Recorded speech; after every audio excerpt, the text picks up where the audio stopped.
નમો દ્વૈ સૌર્યંતામ નમો દ્વૈ સૌર્યદામ નમો દ્વૈ સૌર્યામ નમો દ્વૈ સૌર્યામ નમો દ્વૈ સૌત્રિકાવતી સાવનમ ઓંકારમિંદુ સંયુક્ત નિત્યમ જયંતી યોગિન કામદમોક્ષદો શ્રી ઓંકારાય નમો નમઃ. મંગલમ ભગવાન મંગલમુકુતમોહિ મંગલમ કુંકુંડારી જૈન્દ્રમોષ મંગલમ નમઃ સમય સાધાય સ્વાનુભૂત્યા ચકાસ્તે ચિત્તવાય ભવાય સર્વમાં કૃપાવનિદાતા.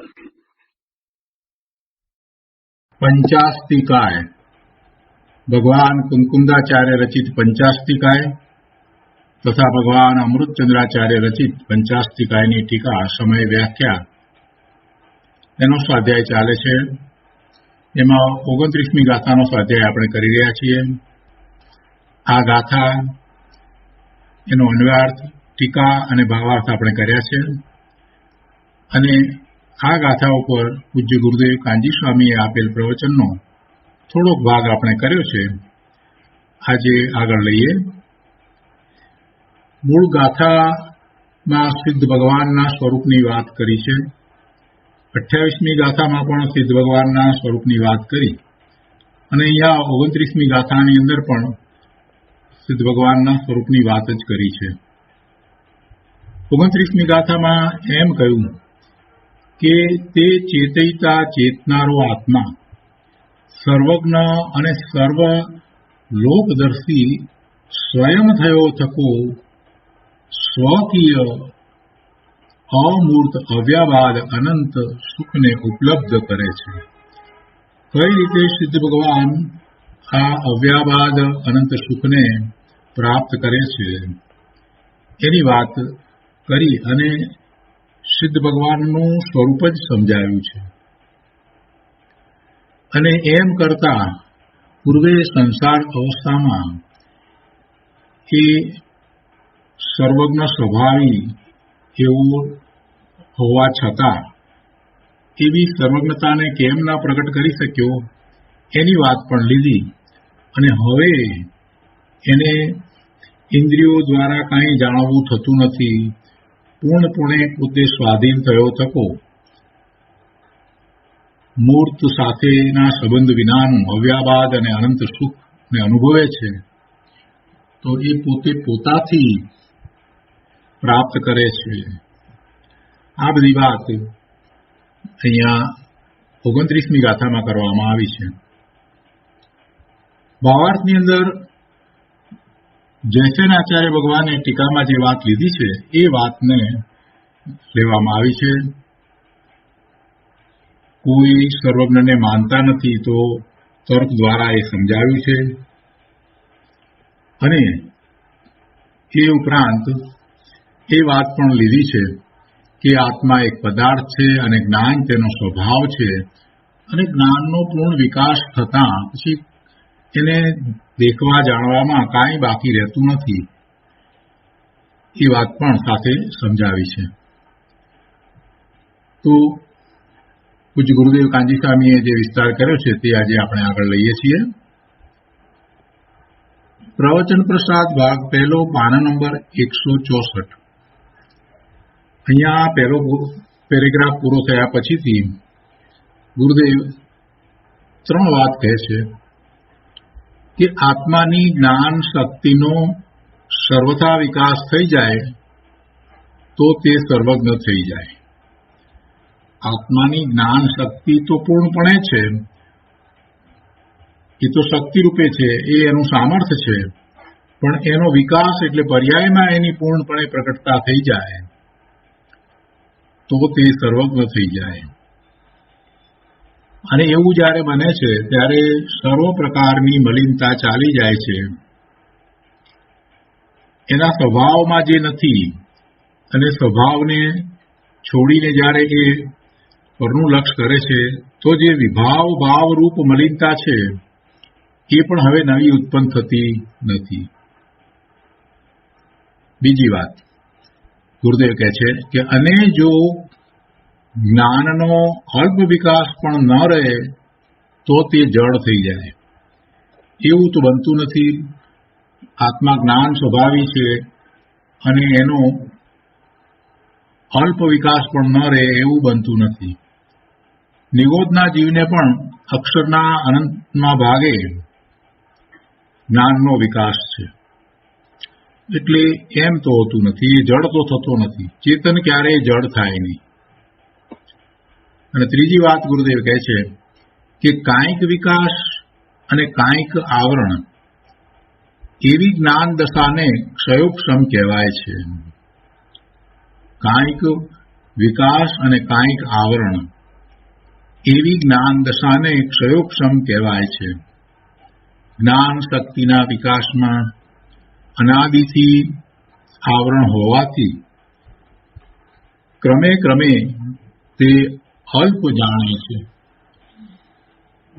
શું કહે છે? જ્ઞાન શક્તિના વિકાસમાં અનાદિથી આવરણ હોવાથી. જો આ આવરણ તો અનાદિનું છે, નવું આવરણ આવ્યું એમ નથી. પહેલા પોતે પૂર્ણ શુદ્ધ હતો અને પછી નવું આવરણ આવ્યું એવું તો કઈ છે નહીં. જ્યારથી જીવ છે ત્યારથી જ એ કર્મ સહિત છે, એટલે એને એવા આવરણો છે. પણ એ જળ આવરણો ખરેખર એના વિકાસને રૂંધતા નથી. એ પોતે કર્મના જળ આવરણો સાથે જોડાઈને પરાધીન દ્રષ્ટિને કારણે પોતાનો વિકાસ કરતો નથી. એટલે ગુરુદેવે અહીંયા એ વાત સમજાવી છે કે જ્ઞાન શક્તિના વિકાસમાં અનાદિથી આવરણ હોવાથી ક્રમે ક્રમે તે અલ્પ જાણે છે. એટલે જ્યારે આવું આવરણ છે તો એ પોતે આવરણને સ્વીકારીને એવું પરાધીન વર્તે છે. તો જેટલો વિકાસ છે, જેટલો ઉઘાડ છે એ પ્રમાણે જાણે છે અને એ ક્રમે ક્રમે જાણે છે. ક્ષયોક્ષમ જ્ઞાનનો ક્ષયોક્ષમ આવો છે.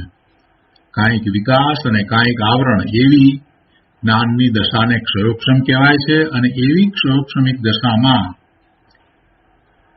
ક્રમે ક્રમે એક પછી એક જ્ઞેયોને જાણે છે. એટલે કે એક સાથે બધા જ્ઞેયને જાણતો નથી. અને જે જાણવું થાય છે તે પણ અલ્પ જાણવું થાય છે, પૂર્ણપણે જાણવું થતું નથી.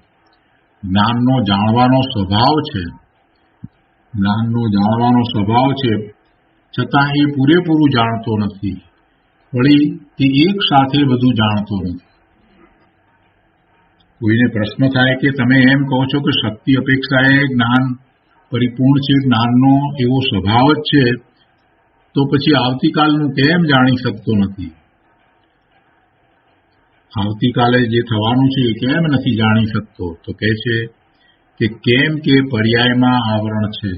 જો પર્યાયમાં આવરણ છે એટલે એ કઈ રહેવાનું નથી. પર્યાય તો બદલાય છે, એટલે આવરણ તો ચાલ્યું જવાનું છે, એક વાત.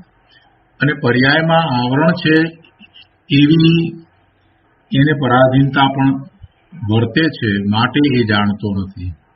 પોતાના સર્વજ્ઞ સ્વભાવી ભગવાન આત્માને પોતે પૂર્ણપણે હજી સ્વીકાર્યો જ નથી. પોતે સિદ્ધ સમાન ભગવાન આત્મા છે એવો હજી સ્વવિકલ્પ દશામાં એ સ્વીકાર નથી. એટલે એવો પુરુષાર્થ તો ક્યાંથી ઉપડ્યો હોય? પણ જેને એવો સ્વીકાર થયો છે અને પુરુષાર્થ ઉપડ્યો છે એને સમ્યક દર્શન થાય છે, તો એને સર્વજ્ઞતાનો અંશ પ્રગટ થાય છે. અને હવે એને સતત પ્રતીતમાં એ રહે છે કે પોતે સર્વજ્ઞ સ્વભાવી છે, જ્ઞાન સ્વભાવી છે, પોતે પૂર્ણ જ્ઞાન સ્વભાવી છે, સર્વજ્ઞ સ્વભાવી છે, સર્વદર્શી સ્વભાવી છે. ભલે હજી એને ક્ષયોક્ષમ જ્ઞાન છે, ઉઘાડ ઓછો છે, છતાંય સર્વજ્ઞતાનો અંશ પ્રગટ્યો છે. એટલે એને હવે કોઈ આશંકા શંકા નથી. પણ અજ્ઞાનીને એમ થાય છે કે બધું કેમ જણાતું નથી, બધું એક સાથે કેમ જણાતું નથી, આવતીકાલનું કેમ જણાતું નથી? તો કહે છે કે પર્યાયમાં આવરણ છે અને તારી દ્રષ્ટિ પર્યાય દ્રષ્ટિ છે, એટલે તને એનો ખ્યાલ આવતો નથી. અને આ વાતને ગુરુદેવે ખૂબ વિસ્તારપૂર્વક સમજાવી છે. કહે છે કે અને આવતીકાલનું નથી જણાતું, આવતીકાલનું નથી જણાતું એટલો તો ખ્યાલ આવ્યો ને. એટલે એનો અર્થ એ થયો કે આવતીકાલે પણ કાંઈક જાણવા જેવું છે, આવતીકાલ છે, આ બધાનો સ્વીકાર તો તે કર્યો ને. અને તને એટલો ખ્યાલ પણ આવ્યો ને કે મને આજે જણાય છે એમાં આવતીકાલનું નથી જણાતું, એવું પણ તને ભાન થયું ને. તને આવતીકાલનું આજે નથી જણાતું એવું ભાન થયું, એ પણ જ્ઞાનનો ઉઘાડ છે. ચૈતન્ય સ્વભાવને ભૂલ્યો છે, તેથી પર્યાયમાં જ્ઞાન અલ્પ થઈ ગયું છે, એવું તે જ્ઞાન પરાધીન છે. ચૈતન્ય સ્વભાવને ભૂલ્યો છે, તેથી પર્યાયમાં જ્ઞાન અલ્પ થઈ ગયું છે, ઉઘાડ ઓછો છે, અને એ પરાધીનપણું છે. એટલે એવું તે જ્ઞાન પરાધીન છે. જ્ઞાન ખરેખર વાસ્તવમાં પરાધીન છે એમ નહીં, પણ વર્તમાન જ્ઞાનની પર્યાયમાં આવી પરાધીનતા વર્તે છે કે ચૈતન્ય સ્વભાવને ભૂલ્યો છે, તેથી પર્યાયમાં જ્ઞાન અલ્પ થઈ ગયું છે, એવું તે જ્ઞાન પરાધીન છે, બાધાવાળું છે, મૂર્તિક ઇન્દ્રિયના અવલંબન પૂર્વક જાણે છે. આ બધી પરાધીનતા બતાવી. સ્વાધીન જ્ઞાન સીધે સીધું આત્માના પ્રદેશોથી થાય છે, એ પ્રત્યક્ષ છે. કેવળી ભગવાનને એવું જ્ઞાન હોય છે. આગળ કહે છે, પર્યાયમાં અલ્પ વિકાસ હોવા છતાં જ્ઞાનનો વિકાસ, એની વાત લેવી છે, પણ સાથે બીજા બધા ગુણોનો વિકાસ એમાં આવી જાય છે. એ વાતમાં બધા ગુણોની વાત આવી જાય છે. સર્વજ્ઞતા પ્રગટે છે તો કાંઈ એકલી સર્વજ્ઞતા પ્રગટે છે એમ નથી, સાથે અનંત ગુણોનું એવું પૂર્ણપણે વ્યક્ત થવું હોય છે. કહેવાય છે આપણે કે ભાઈ કેવળી થયા, આપણે એમ કહીએ છીએ કે આ જીવ કેવળી થયો, કેવળ જ્ઞાની થયો, પણ માત્ર કાંઈ કેવળ જ્ઞાન પ્રગટે છે એમ નથી. કેવળ જ્ઞાન પણ પ્રગટે છે, કેવળ દર્શન પણ પ્રગટે છે, અનંત આનંદ, અનંત સુખ, અનંત શાંતિ બધું પૂર્ણપણે પ્રગટે છે. એટલે જ્યારે એક ગુણની પૂર્ણતાની વાત આવે ત્યારે સમજી લેવું કે બીજા ગુણની પૂર્ણતાની પણ વાત એમાં ગર્ભિતપણે આવી જાય છે. તો કહે છે કે પર્યાયમાં અલ્પ વિકાસ હોવા છતાં તે પર્યાયને અંતર્મુખ કરીને હું સર્વ વિકાસી શક્તિમાન છું એમ પ્રતીતમાં લે તો પર્યાયનો વિકાસ થઈને સર્વજ્ઞતા ખીલી જાય. પર્યાયમાં અલ્પ વિકાસ હોવા છતાં તે પર્યાયને અંતર્મુખ કરીને હું સર્વ વિકાસી શક્તિમાન છું એમ પ્રતીતમાં લે તો પર્યાયનો વિકાસ થઈને સર્વજ્ઞતા ખીલી જાય. પણ જ્ઞાનને સર્વ વિકાસી ચૈતન્ય શક્તિમાં ન જોડતા પરમાં જોડે છે, તેથી જ્ઞાનનો વિકાસ અટકીને તે પરાધીન થઈ ગયું છે. મૂળ વાત બતાવી કે શા માટે એનું જ્ઞાન સીમિત છે, સંકુચિત છે, ઓછું છે, ક્રમે જાણે છે. પોતે સર્વજ્ઞ સ્વભાવી છે, તે છતાંય કેમ એને જ્ઞાનનો આવો ઓછો ઉઘાડ છે? તો કહે છે કે હજી એને એવો નિર્ણય જ નથી થયો કે હું સર્વજ્ઞ સ્વભાવી ભગવાન આત્મા છું, સર્વ વિકાસી શક્તિમાન છું, એવા મારા અનંત ગુણોના સામર્થ્યને પર્યાયમાં પ્રગટ કરવા માટે હું સક્ષમ છું, એવું હજી એને ભાન જ્ઞાન થયું નથી, એવો વિશ્વાસ પણ આવ્યો નથી. એટલે પછી એવો સ્વીકાર તો ક્યાંથી હોય? જ્યાં સુધી એવો સ્વીકાર નથી થતો ત્યાં સુધી પુરુષાર્થ ઉપડતો નથી. એટલે વર્તમાનમાં જે અલ્પજ્ઞતા છે, વર્તમાનમાં જે પ્રકારે એને અલ્પજ્ઞતા છે, એ અલ્પજ્ઞતા એણે પોતે ઊભી કરેલી અલ્પજ્ઞતા છે, એ પર્યાયમાં છે. એટલે પર્યાયમાં એ અલ્પ વિકાસ છે, નથી એમ નહીં, એમ છે, પણ એ એણે પોતે ઊભો કર્યો છે. એટલે ગુરુદેવ કહે છે કે પર્યાયમાં અલ્પ વિકાસ હોવા છતાં તે પર્યાયને અંતર્મુખ કરીને, આવો પર્યાયમાં અલ્પ વિકાસ છે તે છતાંય પોતે પુરુષાર્થ કરી શકે છે. એટલે કે છે કે તે પર્યાયને અંતર્મુખ કરીને, એટલે તે પર્યાયને અંતર્મુખ કરીને એટલે કે હવે જે નવી નવી જ્ઞાનની પર્યાય થાય છે, તો સ્વરૂપનું લક્ષ્ય કરતા અંતર્મુખ થતા હવે જે પર્યાય થશે તે પર્યાય અંતર્મુખ પર્યાય થઈ. એટલે તે પર્યાયને અંતર્મુખ કરીને હું સર્વ વિકાસી શક્તિમાન છું એમ પ્રતીતમાં લે. પ્રતીતમાં તો ક્યાંથી લેવાનો હતો? જ્યાં સુધી દ્રવ્યશ્રુતનો અભ્યાસ નથી થયો, જ્યાં સુધી જીનેશ્વર ભગવાનની વાણી સાંભળી નથી, જ્યાં સુધી જીનેશ્વર ભગવાનની વાણીને પરોક્ષપણે પણ જાણી નથી, એમાં શ્રદ્ધા કરી નથી, ત્યાં સુધી તો વાત બનવાની જ નથી. પોતે સર્વશક્તિમાન છે એ વાત તો જીનેશ્વર ભગવાનની વાણીમાં આવી અને એ આચાર્ય ભગવાન દ્વારા આપણા સુધી પહોંચી છે. પણ એ વાતનો આપણે હજી વિશ્વાસ કરતા નથી. હું સર્વજ્ઞ સ્વભાવી છું અને સર્વજ્ઞતા પ્રગટ કરી શકું એવો છું. હું મારા સિદ્ધત્વને પ્રગટ કરી શકું એવો છું. આ વાત હજી એને બેસતી નથી. એટલે એની પ્રતીત તો ક્યાંથી થાય? તો પહેલા દ્રવ્યશ્રુતના અભ્યાસ દ્વારા એને સમજવી અને પછી એમાં દ્રઢતા કરવી. જે કંઈ તર્ક થાય એની સામે એના પ્રત્યુત્તર આગમના આધારે કે બુદ્ધિપૂર્વક કે જ્ઞાની પાસેથી સમજણપૂર્વક મેળવવા અને પછી એમ જ શ્રદ્ધાન કરવું કે ના, હું સર્વજ્ઞ સ્વભાવી છું અને એવી સર્વજ્ઞતા પ્રગટ કરવા માટે શક્તિમાન છું, એવો વિશ્વાસ લાવી અને પછી પુરુષાર્થ કરે છે. એટલે હવે એ ધારણા જ્ઞાન સુધી પહોંચ્યો છે કે હું સર્વજ્ઞ સ્વભાવી છું અને સર્વજ્ઞતા પ્રગટ કરી શકું એવો છું. એટલે સ્વરૂપના લક્ષ્ય એવી સર્વજ્ઞતા મને પ્રગટ થશે જ એમ વિશ્વાસ લે છે.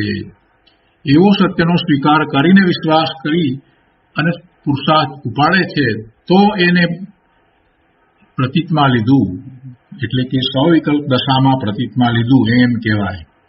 અને અનુભવ થયા પછીથી એ પ્રતીતિ જતી નથી.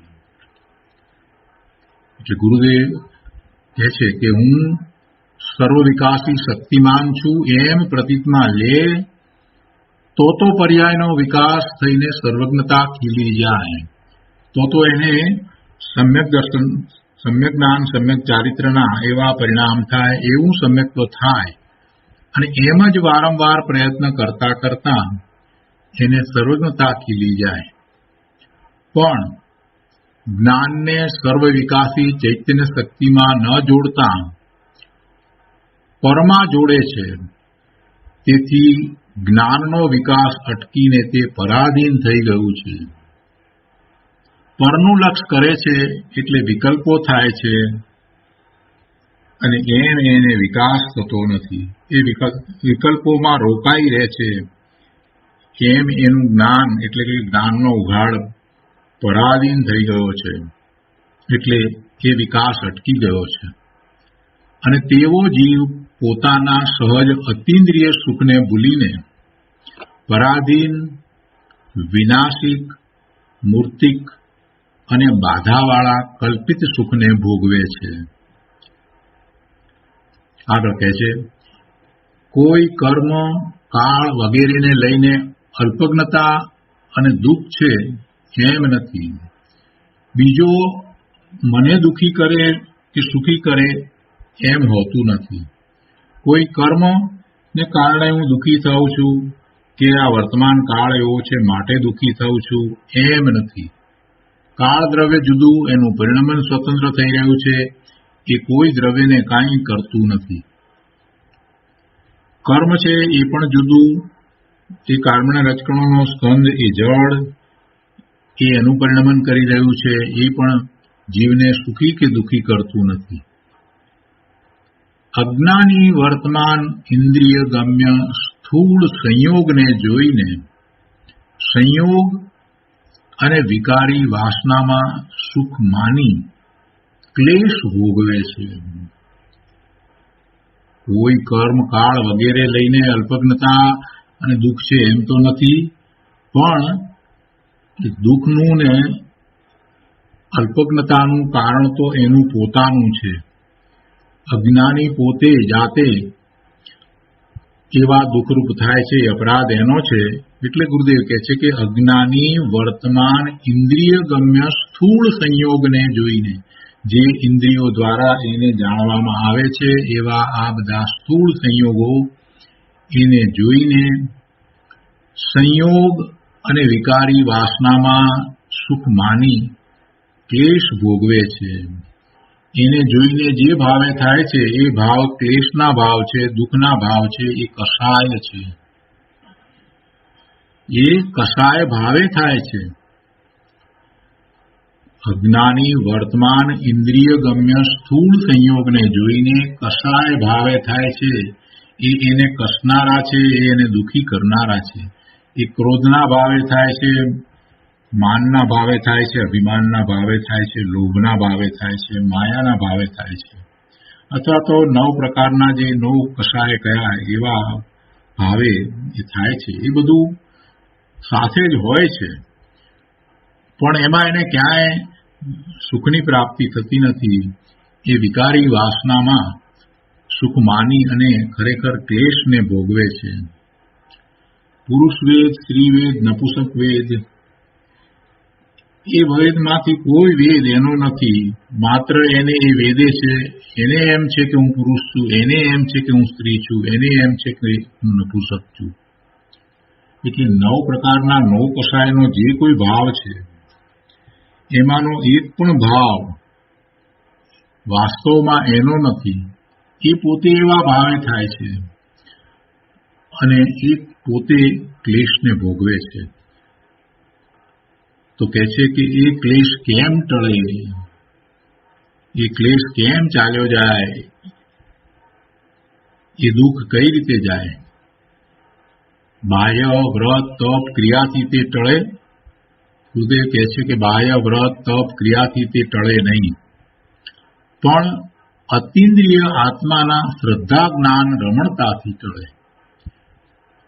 આવો ક્લેશ એને ઉત્પન્ન થાય છે તો લક્ષ પરનું છે, તો પરના લક્ષે તો ક્લેશ થશે જ. ભલે એ બાહ્ય વ્રત તપ ક્રિયાઓ કરે તો પણ એનું લક્ષ તો બહારમાં જ છે, એનો ઉપયોગ બહારમાં જ છે. એ પર સાથે જોડાય છે, એટલે કોઈક નાના પ્રકારે પણ એ માન કસાયને પોષશે, ભલે શુભ ભાવે થાય તો પણ.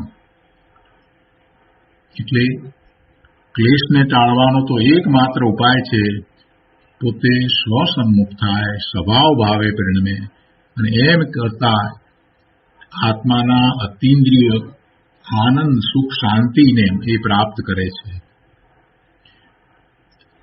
અતિન્દ્રિય આત્માના એટલે કે જે આત્મા ઇન્દ્રિયો વિના જ અનુભવમાં આવે એવો છે, જે આત્માની ઇન્દ્રિયો છે જ નહીં એવા અતિન્દ્રિય આત્માના શ્રદ્ધા જ્ઞાન અને પછી વિશેષતાથી એકાગ્રતા કરતા એટલે રમણતા કરતા ક્લેશ ઉત્પન્ન થતો જ નથી.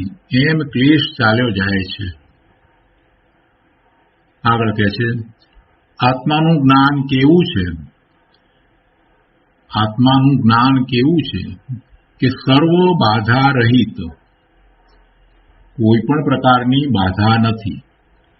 આત્માના જ્ઞાનમાં કોઈ બાધા હોય નહીં. આત્માનું જ્ઞાન કેવું છે તો કહે છે કે સર્વ બાધા રહિત, પરની સહાય વિના એક સમયમાં સમસ્ત પદાર્થને જાણે દેખે છે, એવું એનું જ્ઞાન છે. જ્ઞાન કહેતા કોને ન જાણે, જ્ઞેય માત્રને જાણે તે જ્ઞાન છે. અને જાણવા માટે એને કઈ વધુ સમયની જરૂર પડે એમ પણ હોય નહીં. એક સમયમાં જાણે, એક સાથે બધાને જાણે, એમાં કોઈ અપવાદ હોય નહીં, કોઈને ન જાણે એવું હોય નહીં. એટલે સર્વ બાધા રહિત અને સ્વથી જાણે, પોતાથી જાણે, એટલે પરની સહાય વિના જાણે, પરની અપેક્ષા વિના જાણે, એટલે અતિન્દ્રિયપણે જાણે, નિમિત્ત વિના જાણે. એને નિમિત્તની જરૂર હોય નહીં. જાણવા માટે કોઈ નિમિત્તની જરૂર હોતી જ નથી.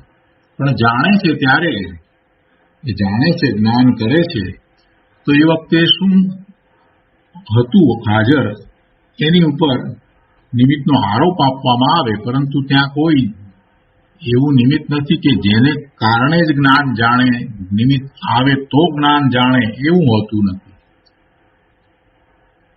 એ સર્વ બાધા રહિત છે. એને કોઈ પ્રકારની બાધા નથી અને પરની સહાય વિનાનું પૂર્ણપણે અસહાય રહીને જાણે છે. એક સમયમાં એક સાથે બધા પદાર્થોને, સમસ્ત પદાર્થોને જાણે દેખે છે.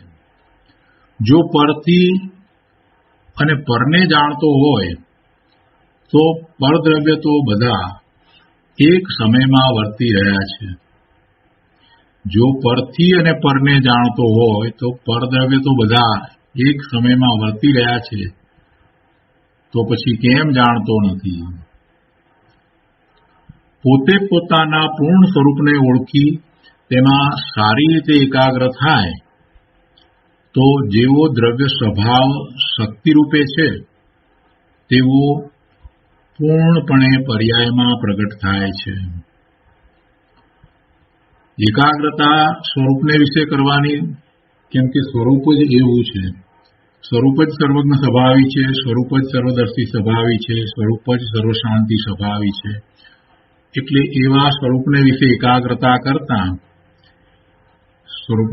એકાગ્રતા કરતા જે અનંત ગુણો અંદરમાં પડ્યા છે એનું પરિણમન એ પ્રગટપણે એને અનુભવમાં આવે છે. એટલે પોતે પોતાના પૂર્ણ સ્વરૂપને ઓળખી તેમાં સારી રીતે એકાગ્ર થાય તો જેવો દ્રવ્ય સ્વભાવ શક્તિરૂપે છે તેવો પૂર્ણપણે પર્યાયમાં પ્રગટ થાય છે. આત્મા પરથી જુદો છે તેને ભૂલીને અનાદિથી બાધાકારી વિરુદ્ધ ભાવમાં રોકાયો તે પરાલંબનથી છૂટી નિત્યાનંદ, સ્વાધીન, અતિન્દ્રિય, અમૂર્તિક, પર સંયોગ રહિત, અખંડિત, અવિનાશી સુખને નિરંતર ભોગવે છે. આત્મા પરથી જુદો છે એવા આત્માને ભૂલીને એ પરમાં રોકાયો, પરનું લક્ષ કરીને રોકાયો, એટલે એની દ્રષ્ટિ પરાધીન થઈ, એને પરનું આલંબન સ્વીકારી. પોતે બાધા રહિત છે છતાં એ વાતને ભૂલીને અનાદિથી બાધાકારી એટલે બાધા કરે તેવું અને વિરુદ્ધ એટલે પોતાના સ્વભાવથી વિરુદ્ધ એવા ભાવમાં રોકાણ એણે કર્યું. ભૂતકાળમાં કર્યું ને વર્તમાનમાં પણ એ એમ જ કરી રહ્યો છે. પણ એ પરાલંબી દ્રષ્ટિ છે એને છોડીને પોતે પરથી જુદો છે માટે પોતાનો સ્વભાવ જે નિત્ય આનંદનો છે, સ્વાધીન છે, જેને ઇન્દ્રિયોની જરૂર નથી એવો અતિન્દ્રિય, અમૂર્તિક, પર સંયોગ રહિત, અખંડિત, અવિનાશી છે. તો એવા સ્વભાવને એ જ્યારે અનુભવે છે તો એને અનંત આનંદ, સુખ, શાંતિનો નિરંતર અવ્યાબાદ અનુભવ થાય છે. એવા સુખને એ નિરંતર ભોગવે છે. આ કારણે સિદ્ધ પરમેષ્ઠી સ્વયં જાણનાર, દેખનાર, સુખનો અનુભવ કરનાર છે. એમને પરથી કાંઈ પ્રયોજન નથી. આગળ કહે છે, આત્મા જ્ઞ સ્વભાવી છે એટલે જ્ઞાન સ્વભાવી છે.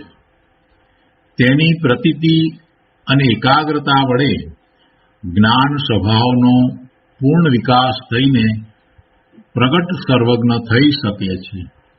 જે શક્તિ રૂપે પડ્યું છે એની વ્યક્તતા થઈ શકે છે. અને વ્યક્તતા થવા માટે એવા પોતાના સર્વજ્ઞ સ્વભાવની, પોતાના ત્રિકાળ શુદ્ધ દ્રવ્યની પ્રતીતિ અને એકાગ્રતા જરૂરી છે. આગળ કહે છે, અહીં કોઈ નાસ્તિક મતી તર્ક કરે છે કે કોઈ નાસ્તિક મતવાળો તર્ક કરે છે કે સર્વજ્ઞ નથી, કેમ કે સર્વને જાણનાર દેખનાર પ્રત્યક્ષમાં અમને કોઈ દેખવામાં આવતો નથી. અત્યારે સર્વજ્ઞના સ્વરૂપમાં વાંધા કાઢનારા ઘણા છે. આ નાસ્તિક મતની વાત કરીએ પણ એ તો એવો મત પ્રવર્તે છે કે જેઓ આવો કોઈ સર્વજ્ઞ ન હોય એમ માને છે. પણ એ મતને એક બાજુ પર રાખીએ તો જેઓ પોતાને જૈન માને છે એવા વાણિયાને ઘેરે જન્મેલા પણ હજી આવી સર્વજ્ઞતાનો સ્વીકાર કરી શકતા નથી. એ વિશે એમણે વિચાર્યું નથી. બીજી બધી બાબતમાં ઘણું વિચાર્યું હોય, મોટા પીએચડી થયા હોય, માસ્ટર કર્યું હોય, પણ આ વિશે હજી કાંઈ વિચાર્યું ન હોય કે આવી સર્વજ્ઞતા હોય. હસી કાઢે, આપણે વાત કરીએ તો એ હસી કાઢે, કેમ કે પોતે માસ્ટર કર્યું હોય અથવા તો પીએચડી થયા હોય એટલે એ વાતને હસી કાઢે. એના ઉપર ગંભીરતાથી વિચાર પણ ન કરે કે સર્વજ્ઞતા શક્ય છે કે નહીં, સર્વજ્ઞ પણ હોય, કોઈ સર્વજ્ઞ હોય, આનો વિચાર નથી કરતા. એટલે નાસ્તિક મતને તો બરાબર છે કે એક બાજુ પર રાખીએ, એમાં તો બધાને એમ જ છે, તો મત જ એવો છે. પણ અહીંયા વર્તમાનમાં અત્યારે પણ જેઓ પોતાને જૈન કહેવડાવે છે એમાંના કેટલાયને ભાન નથી કે આવો સર્વજ્ઞપણું છે, અને કેટલાય તો જાણીને એનો સ્વીકાર કરતા નથી, વાતને હસી કાઢે છે કે ના એવું કાંઈ સર્વજ્ઞપણું હોઈ શકે જ નહીં. પોતાને અલ્પજ્ઞપણું છે ને, તો એવા અલ્પજ્ઞપણામાં સર્વજ્ઞપણાને એ માનતાય નથી.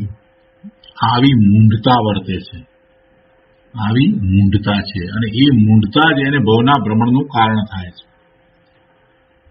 આપણે પેલી કહેવતમાં બોલીએ છીએ ને કે કૂવાનો દેડકો એ એટલી જ દુનિયાને જાણે. કૂવામાં રહેલો દેડકો એમ માને કે આ કૂવો છે એ એટલી જ દુનિયા છે. એવી રીતે આ બધાની દ્રષ્ટિ છે ને કુઠિત થઈ ગઈ છે. એમ જ માને છે કે બસ જાણવું એટલે અમે જે જાણીએ છીએ એ એટલું જ જાણવું, આ જગતમાં જે દેખાય છે એ જ બધું. એટલે ઇન્દ્રિયો દ્વારા જે જાણપણું છે એને જે જાણપણું સમજે છે. એટલે સર્વજ્ઞતા હોઈ શકે નહીં એમ એ દલીલ કરે છે. થોડી ઘણી બુદ્ધિ છે તો એ દ્વારા એ દલીલ કરે છે. તો એ જે બુદ્ધિથી દલીલ કરે છે તો એને એના તર્કને બુદ્ધિ દ્વારા જ અહીંયા તોડવામાં આવ્યું છે. એટલે કે તર્ક દ્વારા જ એના ઊંધા તર્કને અહીંયા તોડવામાં આવ્યો છે અને વાતને સમજાવવામાં આવી છે કે સર્વજ્ઞપણું હોઈ શકે. શું કહે છે અહીંયા કે અહીં કોઈ નાસ્તિકમતી તર્ક કરે છે કે સર્વજ્ઞ નથી, કેમ કે સર્વને જાણનાર દેખનાર પ્રત્યક્ષમાં અમને કોઈ દેખવામાં આવતો નથી. અત્યારે સર્વજ્ઞના સ્વરૂપમાં વાંધા કાઢનારા ઘણા છે, તેમને કર્તાપણાનું અભિમાન છોડવું નથી. આ વાંધા કાઢનારાને પોતે કરે છે ને એવું અભિમાન છોડવું નથી. કઈ રીતે એ વાત ગુરુદેવે લીધી છે કે જો એ સર્વજ્ઞની શ્રદ્ધા કરે તો તેનું માનેલું બધું ફેરવવું પડે. દાખલા તરીકે કોઈ સર્વજ્ઞની શ્રદ્ધા કરે તો એ પોતે જે કલ્પનાથી જે કાંઈ માનતો હતો એ બધી વાતને એને છોડવી પડે, પોતાની વાતને છોડવી પડે અને સર્વજ્ઞની વાતનો સ્વીકાર કરવો પડે. હવે સર્વજ્ઞની વાતનો સ્વીકાર કરે તો એમાં તો એમ આવે કે તું જગતના કોઈ પદાર્થનું કરતા હરતા નથી, આ એને પોસાતું નથી. પોતે કરી શકે છે, અમે કરી શકીએ છીએ, શું ન થાય, શું ન કરી શકાય, પૈસાથી બધું થાય. જૈનમાં તો આ વાત બહુ છે, એવું નથી. પૈસો હોય તો બધું થાય. ભાઈ તમે આ બધું શું લઈને બેઠા છો, આ સવારના પોરમાં આ 2 કલાક વગાડો છો, એના કરતા ઓફિસે આવી જાઓ, કામ કરો. આ પૈસા છે તો બધું થાય. જો પૈસા છે તો અમે હોસ્પિટલ ખોલી શકીએ છીએ, પૈસા છે તો બધો ઈલાજ થાય છે. અમે આમ કર્યું, અમે તેમ કર્યું, અમે ગરીબોની મદદ કરી, આ પૈસા હતા તો થઈ, અને તમે આ બેસી રહ્યા છો આ વાતો કરવામાં. આવું માનનારને તો અમે ઓળખીએ છીએ. જૈન છે પણ આવી દ્રષ્ટિ છે. શું છે? ગુરુદેવ કહે છે કે કર્તાપણાનું અભિમાન છે. ગુરુદેવનું એક પણ વાક્ય છે ને અમસ્તું લખાયેલું નથી, અમસ્તું બોલાયેલું નથી. પ્રભુ એમને કર્તાપણાનું અભિમાન છોડવું નથી. એ કર્તાપણાના અભિમાનને છોડવું નથી એટલે કે પોતે બસ બધું બરાબર કરી જ રહ્યા છે ને પોતે કરી શકે છે, આ માન્યતા જે છે ને એમાં રાચી રહ્યા છે. જો સર્વજ્ઞને માને અને એવું સર્વજ્ઞપણું છે એનો સ્વીકાર કરે તો અકર્તા ભાવ આવી જાય. તો અકર્તા ભાવ આવી જાય કે જગતમાં જે કાંઈ થઈ રહ્યું છે એને સર્વજ્ઞ જાણે છે. ત્રણેય કાળની પર્યાયને, બધા જ પદાર્થોની ત્રણેય કાળની પર્યાયને સર્વજ્ઞ જાણે છે. એટલે જે થવાનું છે એ નિશ્ચિત છે અને જે થવાનું જ છે એમાં તું ફેરફાર કરી શકતો નથી. જો તું ફેરફાર કરવા જઈશ તો સર્વજ્ઞ ખોટા પડશે. ત્રણેય કાળની બધા જ પદાર્થોની બધી જ પર્યાય નિશ્ચિત છે અને એમાંની એક પણ પર્યાયને તું ફેરવી શકતો નથી. એનો અર્થ એ થયો કે તું જગતમાં પરનું કાંઈ કરી શકતો નથી. આવો નિર્ણય થઈ જાય છે. આવો નિર્ણય થાય એટલે તો અકર્તા ભાવ આવી જાય. એટલે જાણે અજાણે જીવ આવો અકર્તા ભાવ દૂર રાખવા માંગે છે.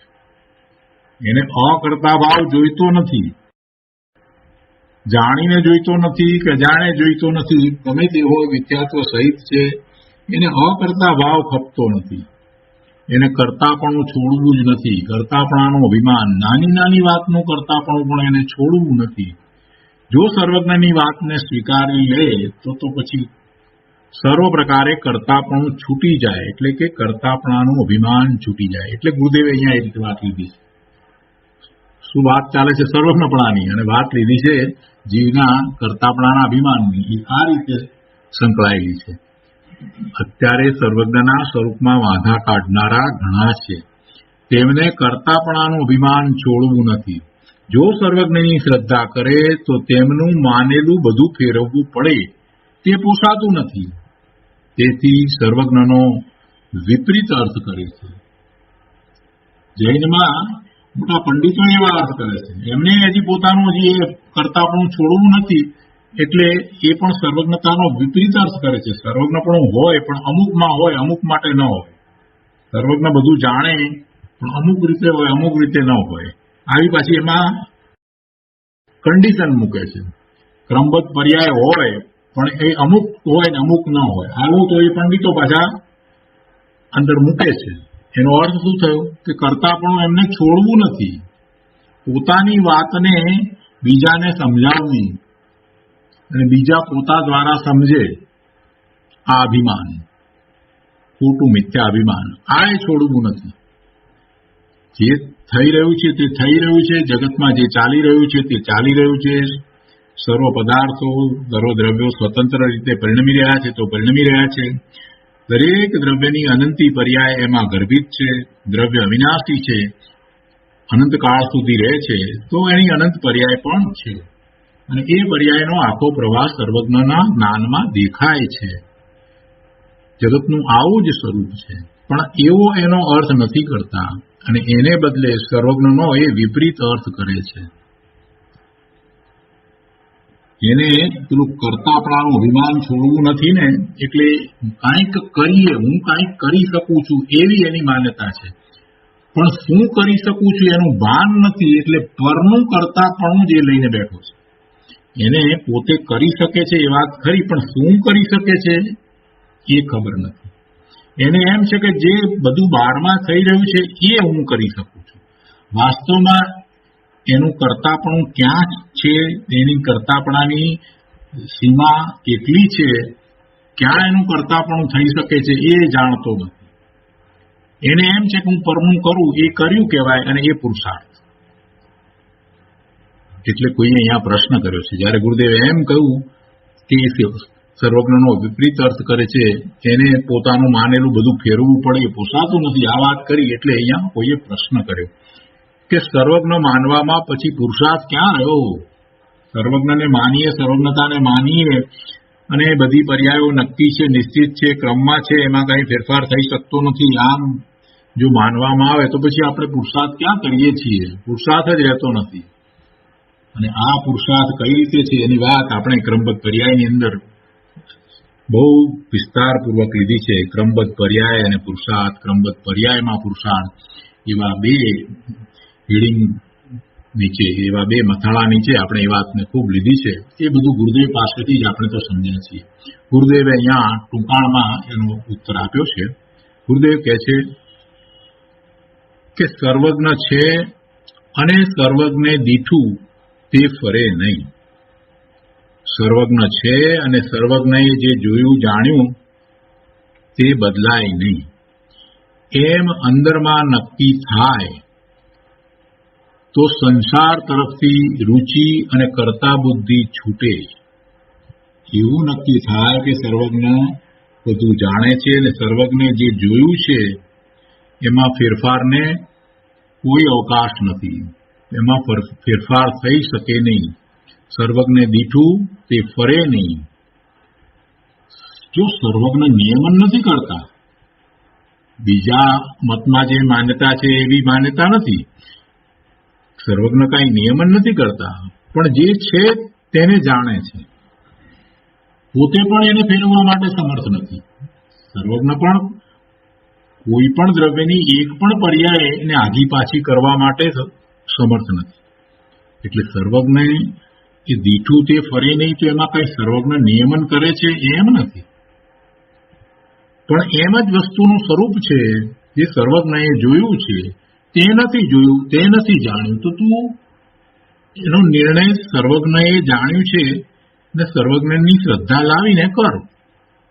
સર્વજ્ઞ છે, સર્વજ્ઞ દીઠું તે ફરે નહીં, એમ અંદરમાં નક્કી થાય, એટલે કે એ એવો નિર્ણય કરે તો પછી એનો કર્તા ભાવ ટળી જાય, કર્તા બુદ્ધિ છૂટે અને જગતના બધા પદાર્થો તરફની રુચિ પણ અને દ્વેષ પણ ચાલ્યા જાય. કોઈના પ્રત્યે રુચિ પણ નહીં, કોઈના પ્રત્યે રાગ પણ નહીં, કોઈના પ્રત્યે દ્વેષ પણ નહીં, કોઈનામાં કરવાની બુદ્ધિ પણ રહે નહીં, એટલે કર્તા બુદ્ધિ પણ છૂટી જ જાય. તથા સર્વજ્ઞની પ્રતીતમાં જ્ઞાન સ્વભાવ જ શરણ છે, એવો સત્ય પુરુષાર્થ કરે તો એવો પુરુષાર્થ કરી શકે એવો સક્ષમ છે. તથા સર્વજ્ઞની પ્રતીતમાં જ્ઞાન સ્વભાવ જ શરણ છે, એવો સત્ય પુરુષાર્થ એને કરવો જોઈએ. અને એમ એવો પુરુષાર્થ કરે તો સ્વભાવ પરિપૂર્ણ છે તેની પ્રતીતિ એને અવશ્ય થાય, અને એવી સ્વભાવ પરિપૂર્ણ છે તેવી પ્રતીતિ કરવી નથી, તેને આ વાત બેસતી નથી. પોતાના સ્વભાવની પરિપૂર્ણતાની પ્રતીતિ જેને કરવી જ નથી, એને આમાંની એક પણ વાત ગમતી નથી. એને હજી આ સ્વાધ્યાય ચાલતો હોય ને ત્યારે એમ છે કે બહારના આ કામો હું પતાવી દઉં, આવા વિકલ્પ આવે. સ્વભાવ પરિપૂર્ણ છે તેની પ્રતીત કરવી નથી, તેને આ મૂળ વાત બેસે નહીં. ગુરુદેવે બહુ સરસ વાત કરી છે. જેવો સ્વાધ્યાય પૂરો થાય કે બસ પતી ગયો, હવે આ કરીએ ને તે કરીએ, પણ 5 મિનિટે આ શાંતિથી બેસીને વિચારતો નથી કે શું કરે ભાઈ, કોણ કરે. ગુરુદેવના આ જે વાક્યો છે ને, કોણ કરે, આ વાત અમને તો બહુ બેસી ગઈ છે. ગુરુદેવ પાસેથી એ વાત જયારે એમના લહેકામાં સાંભળવામાં આવી ને ત્યારે બહુ હૃદયને સ્પર્શી ગઈ. કોણ કરે. કોઈકે એમ કહ્યું કે ગુરુદેવ આ બધું અહીંયા સોનગઢમાં બધું બનાવ્યું તમે ને બધું બન્યું ને આ આગમબંધી ના ને બધું સમોસરણ ને બધું બનાવ્યું ને બન્યું, તો ગુરુદેવ કહે છે કે કોણ કરે. એના કારણે જે થવાનું હતું તે થાય. એ જડની રચના અમે કરવા વાળા કોણ? એટલે કોણ કરે? આ એક જ વાક્ય વારંવાર યાદ કરવા જેવું છે. જ્યારે જ્યારે કાંઈ પણ કરતાપણાની વાત આવે, કરતાપણાના અભિમાન થાય, પૂર્વે કરેલું જે કાંઈ હોય એ કરતાપણું એ યાદ કરી અને પાછો અભિમાન કરતો હોય ત્યારે એને આ વાત યાદ કરવા જેવી છે કે કોણ કરે. આ એક ચાવી છે અભિમાનમાંથી ખસવાની. આ એક બહુ સુંદર ચાવી છે. કોણ કરે? કૃપાળુદેવે એમ તો કહ્યું કે આ અભિમાન માન ન હોત તો મોક્ષ અહીંયા જોત એવી વાત તો કરી, પણ ગુરુદેવે તો એની ચાવી પણ બતાવી દીધી. કોણ કરે? કરતાપણું છૂટી જાય. જ્યારે જ્યારે ક્યારેક કાંઈ પણ વાત મનમાં આવે, થોડા ઘણા અંશે પણ એમ થાય કે અમે આમ તો કર્યું, અમે તેમ તો કર્યું, ત્યારે આ વાત લેવી કે કોણ કરે. કેટલાક લોકો અમે સારા કામમાં નિમિત્ત તો થઈએ છીએ, આમ કરીને કરતા ભાવને પોષે છે, માન કસાય પોષે છે. એમણે પણ આ વાતને સમજી અને ત્યાં કોણ કરે એમ બોલી અને શાંત પડવાની જરૂર છે. સર્વ કરતાપણાને છોડવાની જરૂર છે. પરનું કરતાપણું એને હોય જ નહીં. જેને દ્રવ્યશ્રુતનો સાચો અભ્યાસ થયો છે, ગમે તેવા શાસ્ત્રોની અહીંયા વાત નથી, પરમતની અંદર તો આ વાત છે જ નહીં. જીનેશ્વર ભગવાન કથિત વાત બીજા મતમાં હોઈ શકે જ નહીં. આવી અકર્તા ભાવની વાત તો ત્યાં હોઈ શકે જ નહીં. જીનવાણી સિવાય આ વાત બીજે ક્યાંય નથી. આવી અકર્તાપણાની વાત બીજે નથી. બધે કરતા ભાવનું જ પોષણ છે. તું આમ કર ને તેમ કર, તું આમ કરી શકે છે, એ જ વાત છે. પણ સાચા અર્થમાં સમજવાનું શું છે? એને સમયે સમયે કરતા ભાવને છોડવાનો છે. જે થઈ રહ્યું છે એનો એને સ્વીકાર કરવાનો છે. અને એમ એ સ્વીકાર કરતો જાય છે તો કોઈ પ્રત્યે રાગ દ્વેષ થતો નથી. જગતનું પરિણમન એને એનાથી જુદું દેખાય છે. જાણે કે જગતની ઉપર તરતો હોય ને જગત નીચે આખું એમ પરિણમન કરતું હોય, એને એ જોઈ રહ્યો છે. એમાં એ ઇષ્ટ કે અનિષ્ટ બુદ્ધિ કરતો જ નથી. એને ઇષ્ટ અનિષ્ટ બુદ્ધિ થઈ શકે જ નહીં. એને એમાં રાગ કે દ્વેષ થઈ શકે જ નહીં. એ જ્ઞાતા દ્રષ્ટા જ થઈ જાય. આવી અકર્તા ભાવની વાત અન્ય મતમાં ક્યાંથી હોય? ત્યાં તો આમ કરો તેમ કરો, તું આમ કર, ફળની આશા રાખ્યા વગર કર, આવી ગાંડી વાતો કરવામાં આવી છે. અહીંયા કહે છે કે તું ક્યાં કાંઈ કરી શકે છે? પરનું કાંઈ કરી શકતો જ નથી. પરનો કરતા થઈને અભિમાન સેવીને તો તે ભવના ભ્રમણ કર્યા છે. એટલે અમને તો એ બધી કોઈ મતની વાત જે છે એ બેસતી જ નથી. એ વાતમાં પડવા જેવું જ નથી. ગુરુદેવે આટલો અકર્તા ભાવ સમજાવ્યો છે, આટલી ક્રમબદ્ધ પર્યાયની વાત સમજાવી છે, પછી હવે એ કરતાપણા પરના કરતાપણાની વાતમાં શું રહ્યું છે એ વાતને છોડવી. જૈન દર્શનના નામે કેટલી બધી વિકૃત વાતો ઘણી ચોપડીઓમાં લખાય છે, ઘણા પુસ્તકોમાં લખાય છે. એ એક પણ વાતને ગ્રહણ કરવી નહીં અને ત્યાં ગુરુદેવની જેમ મક્કમતાથી બોલવું કે આ જીનવાણી હોઈ શકે નહીં, આ જીનવાણી હોઈ શકે નહીં. આ બધામાં ન પડવું હોય તો સાચો એકમાત્ર રસ્તો છે કે આવા મૂળ શાસ્ત્રોનો અભ્યાસ કરવો, એ સિવાય બીજાનો અભ્યાસ કરવો જ નહીં. અકર્તા ભાવ બહુ મોટી વાત છે પ્રભુ. અહીંયા તો ગુરુદેવે એ વાતને બહુ સંક્ષિપ્તપણે લીધી છે, પણ બહુ મોટી વાત છે. ક્રમબદ્ધ પર્યાયની અંદર અકર્તા ભાવની વાત કરી અને પરનું કરતાપણું છોડાવ્યું છે. અને એ કરતાપણું છોડાવ્યું છે તો સાથે એનું કરતાપણું ક્યાં છે એ પણ સમજાવ્યું છે કે તું તારા સ્વભાવ ભાવનો રાજા છો, તું તારા સ્વભાવ ભાવનો ઇન્દ્ર છો, તું તારા સ્વભાવ ભાવનો પ્રભુ છો. ત્યાં તારું કરતાપણું છે. સ્વભાવ ભાવે પરિણમે એ મોટામાં મોટો પુરુષાર્થ તો છે. એનાથી બીજો કયો મોટો પુરુષાર્થ છે? એ કરને એ પુરુષાર્થ છે. પુરુષાર્થની વાત કહે છે તો પુરુષાર્થ ક્યાં છે, કઈ રીતે છે? પુરુષાર્થ તો સત્યનો સ્વીકાર છે. સત્ય શું છે? તો પોતે પરનો અકર્તા છે ને પોતે સ્વભાવ ભાવનો કરતા છે. એટલે પોતે પોતાના સ્વભાવ ભાવે અનંત સુખ શાંતિ આનંદમાં એ રહે, એ એનો પુરુષાર્થ છે. એ જ એનું કરતાપણું છે.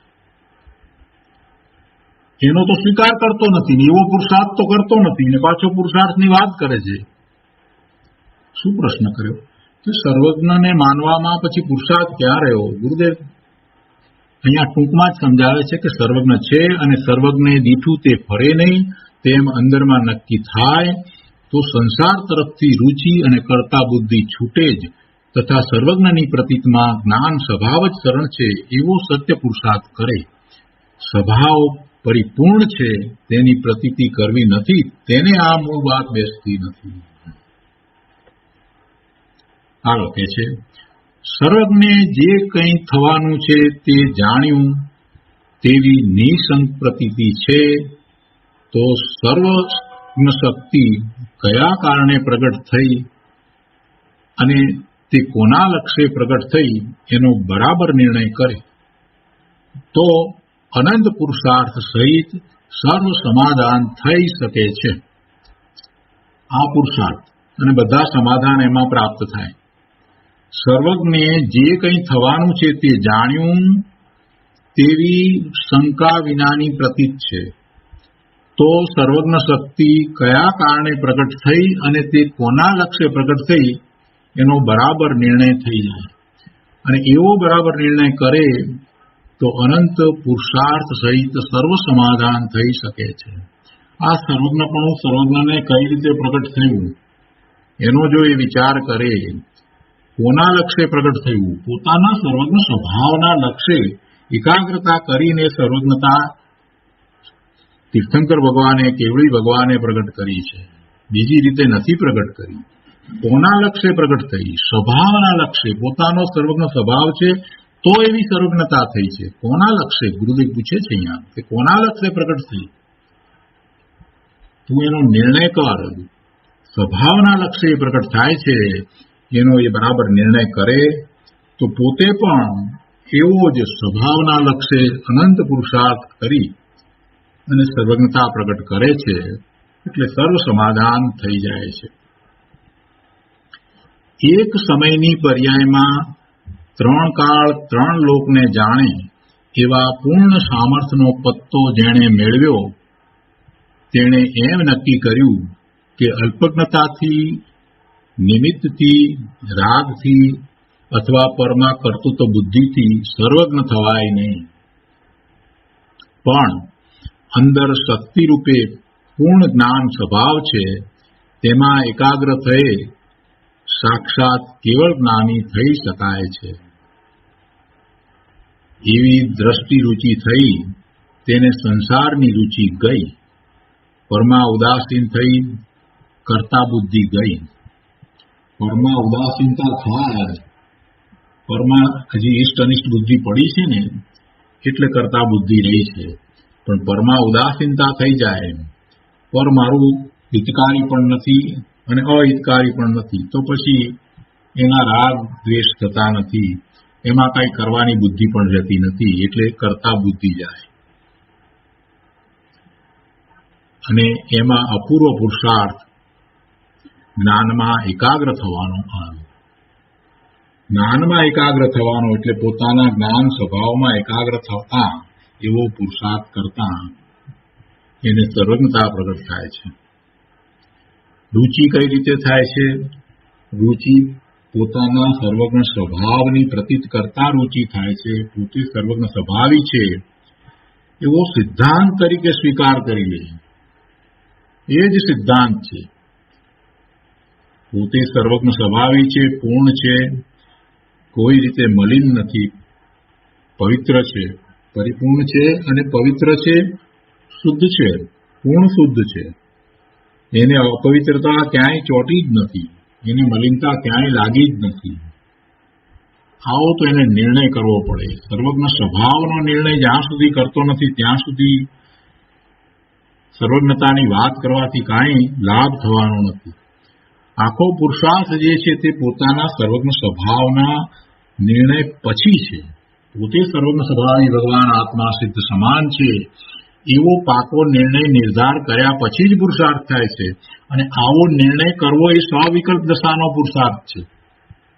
એ સ્વવિકલ્પ દશાનો પુરુષાર્થ છે અને જેને આવો સ્વવિકલ્પ દશામાં પુરુષાર્થ થાય, પોતાના સ્વરૂપનો સ્વવિકલ્પ દશામાં પુરુષાર્થ કરવો એટલે કે પોતાના સ્વરૂપને જીનેશ્વર ભગવાને જેમ કહ્યું છે તેમ સ્વીકારવું, એ સ્વવિકલ્પ દશાનો પુરુષાર્થ છે.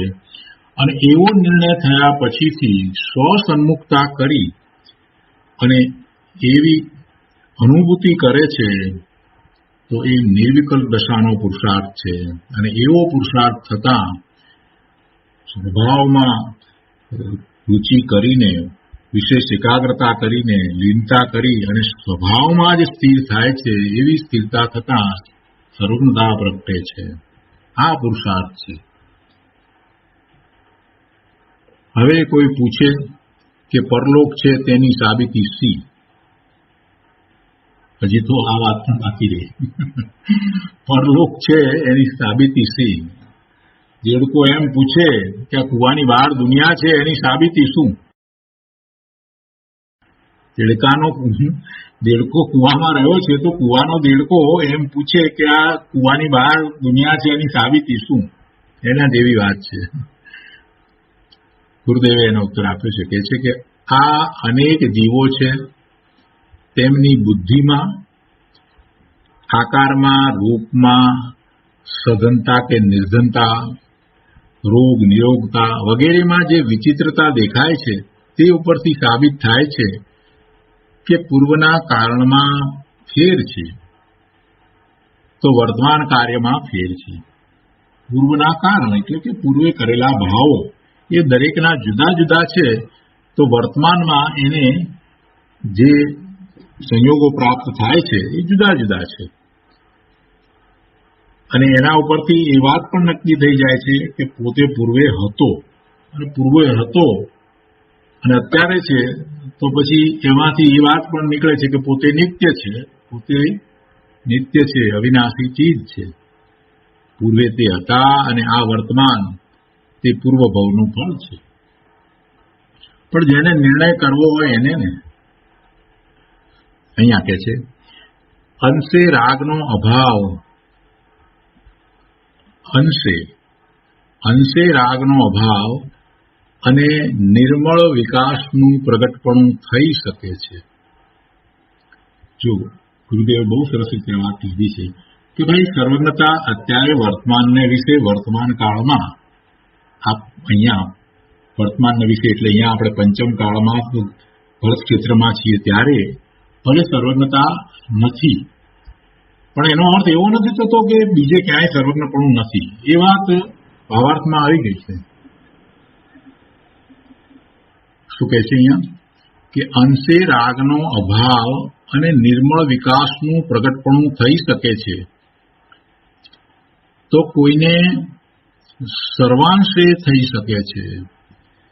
એટલે અત્યારે અંશે